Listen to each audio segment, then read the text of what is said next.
Alors, ce qui frappe lorsqu'on découvre le patrimoine vestimentaire breton, c'est sa diversité, son originalité et sa richesse. C'est d'ailleurs ce qui a frappé les peintres bretons ou les peintres étrangers, voire les étrangers lorsqu'ils sont venus séjourner dans notre région. À l'origine, bien entendu, le vêtement a comme fonction une fonction de protection et également de confort. Et avec le temps, il est devenu dans notre région une marque d'identité d'un individu, voire d'une communauté. Alors, qu'est-ce que c'est qu'une communauté? C'est un groupe de personnes se situant dans un terroir. Un terroir correspond donc à un ensemble de communes, de villages. Ces personnes donc portaient un même costume, un même vêtement pour se démarquer des uns et des autres. Cette évolution ou cette diversité de costumes se voit aussi à travers les âges, puisque avec les modes, les influences extérieures, le costume a évolué. Ainsi, d'une génération à l'autre, il est différent. Si on peut parler de tournant dans cette évolution vestimentaire et dans cette diversité, on prendrait sans doute comme date l'abolition des lois somptuaires, donc lors de la Révolution française, qui a donc permis aux paysans d'agrémenter, d'ornementer leurs costumes comme ils le voulaient, par des broderies, mais également d'utiliser d'autres étoffes. L'apogée donc de ces modes vestimentaires et de cette diversité, ça a donc été le 19e siècle, voire le début du 20e siècle. Au-delà, et jusqu'à la fin de la Seconde Guerre mondiale, voire un peu plus après, le port du costume a décliné peu à peu. En Bretagne, comme on le sait, il y a 66 modes qui dépendent toutes de terroirs différents les uns des autres. Nous pouvons partir du terroir rennais, du terroir nantais, du terroir de Haute-Bretagne comme de Basse-Bretagne, en se rapprochant plus à l'ouest, la Cornouaille. Ces différents terroirs rassemblent de couleurs de costumes différents, de montages de coiffes différents, qui sont toutes parties d'une même base suite à la Révolution. On peut maintenant, moi ayant une connaissance plus importante sur la Cornouaille, eh bien, se rappeler quand même que dans le pays rennais ou dans le pays nantais, l'évolution de ce costume s'est éteinte rapidement. Par contre, dans le Morbihan ou dans le Finistère, parce qu'on va arrêter de parler peut-être de terroir, mais de département, eh bien, ces costumes ont continuellement évolué jusqu'à nos jours, où, en date, les derniers costumes portés, c'est dans le pays bigoudin, comme dans le pays de Plougastel-Daoulas. Alors, en revenant un petit peu en arrière et en marchant en arrière vers le Morbihan, on peut distinguer deux modes également, la mode du pays d'Auray et la mode du pays de Lorient, et ensuite un petit peu plus au centre, la mode de Pontivy, Beau, etc. Nous avons également une mode différente qui est un tout petit peu plus haut, qui est la mode du Trégor, ensuite du Léon, et on se rapproche forcément en Cornouailles, où là, beaucoup plus de modes sont présentes. On peut détailler le pays de Pont-Aven, le pays de Pont-l'Abbé, le pays de Quimper, le pays de Douarnenez, etc. Donc ces modes vestimentaires ont toutes quelque chose de commun. C'est déjà pour l'homme le chapeau, qui, on le sait, déterminait le terroir de l'homme. Un chapeau du pays de Bigoudin n'est pas le même que celui du Glazik, et comme le pays Glazik n'est pas non plus le même que celui du Léon. Le terroir glazik est composé de 29 communes. Il est délimité au nord par la presqu'île de Crozon, au sud par les montagnes Noires, à l'est par la rivière Aulne et à l'ouest par les pays de l'Avenne. La mode glazik pour les hommes provient de la couleur dominante bleue de leur costume. Elle est dénommée Borleden pour les femmes, du nom de leur coiffe. À partir de 1820-1830 jusqu'en 1870, les costumes étaient à dominante bleue pour les hommes, bien entendu. Il était composé de plusieurs gilets, dont certaines couleurs, blanc ou noir ou rouge. Le bragoubras, bien sûr, s'imposait. Les guêtres, le chapeau sans mica, avec quelques rubans de couleur pour garnir le tour de la calotte. À partir de 1870, on voit quelques centimètres de velours apparaître sur le bas des manches des costumes d'hommes, sur le haut de l'encolure également du gilet. Le costume va s'alléger, il ne va comporter plus qu'un seul gilet et une seule veste. La broderie multicolore va s'imposer également. La hauteur de velours va devenir de plus en plus importante sur les manches et également sur la poitrine. Alors, je vais vous parler là maintenant de la broderie homme du pays de Quimper. Donc, je ne vais pas être arbitraire sur ce sujet parce que nous pouvons partir d'une pièce que nous avons, nous, à l'école de broderie de Quimper, qui date de 1875, qui nous montre, après avoir étudié plusieurs costumes, une évolution nette dans cette mode vestimentaire.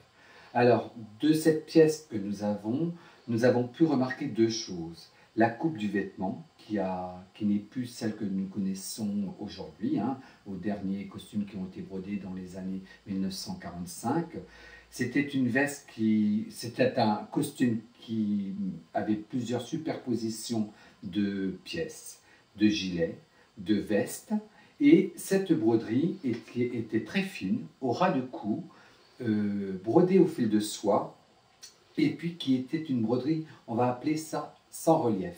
C'était une broderie dont les points respectifs sont encore exécutés, point de feston, point de chaînette, dentelle à l'aiguille pour l'époque, qui au fur et à mesure des modes qui ont évolué a disparu. Donc c'est un point qui a disparu du costume classique, hommes et femmes, parce qu'en 1875 il y avait également accompagnait l'homme le costume de la femme qui était également brodé, dont nous avons un exemplaire de la commune d'Edernes. Et ce costume, pareil, était réalisé au fil de soie et à broderie plate. Et fur et à mesure de l'évolution du costume du pays de Quimper, eh bien, le brodeur s'est inspiré de ce qui l'entourait, de la campagne, mais aussi des instruments dont on pouvait trouver dans les fermes, le rouet, la brouette. Donc, toutes ces figures eh bien, étaient transposées en broderie et réalisées par le brodeur. La matière restait toujours la même, le fil de soie. De couleurs multiples, on peut retrouver donc le jaune, couleur dominante tout de même sur le costume classique, du orange, du jaune, du bleu, du rouge et quelques pointes de couleur violine, violette, rose. Donc tout cette panache de couleurs n'a fait que cette broderie était rayonnante, flamboyante de couleurs, un petit motif. Pour les femmes, la coiffe, qui est quand même une des parties les plus importantes du costume, cette coiffe comprend trois parties. Il y a d'abord un carton, c'est une des rares coiffes de Bretagne à être montée sur un carton. Ce carton était et est toujours habillé autrefois de galons métalliques colorés à la cire, les mêmes que l'on retrouvait sur les costumes jusque dans les années 1860-70. À partir de cette date, ce carton est habillé pour les jeunes filles avec des tissus de satin, de soie, de couleurs pastel, ça peut être bleu, ça peut être rose, blanc pour les mariages, et noir lorsque le mariage est réalisé. Par-dessus ce carton et cet habillage, on va retrouver Arhuefbirn, en français la petite coiffe, qui paradoxalement est la partie la plus importante, et par-dessus encore viendra s'épingler Arhuefbras, donc la grande coiffe. Alors cette grande coiffe, c'est la partie la plus travaillée, puisqu'elle était en linon au tout départ, donc jusque dans les années 1860-70. À partir de là, elle devient en tulle brodée, et par la suite encore, à partir des années 1880-1890, on la trouve davantage en filet. Lorsqu'elle est en filet, cette coiffe reçoit des applications de tulle, l'ensemble est brodé, d'autant plus que la coiffeuse reçoit également les guides ou les lacets que l'on va broder aussi jusque dans les années 1905-1910. Donc c'est vraiment un très très gros travail de broderie. Pour le costume, on va retrouver un corsage qui va comporter les manches, un corselet qui va être de formes différentes jusque dans les années 1870, il sera davantage pointu sur le devant, et par la suite il va devenir vraiment rectangulaire. Ensuite il y a la jupe, et comme c'est un costume de paysanne, eh bien on va retrouver un tablier qui va être relativement important jusque dans les années 1870-80, qui va rester important aussi, mais avec de la dentelle davantage jusqu'à la veille de la Première Guerre mondiale. Et après la Première Guerre mondiale, jusque dans les années 1955-1960, jusqu'à l'extinction de la tradition, eh bien cette dentelle autour du tablier va être supprimée et le tablier va rétrécir d'une manière assez importante.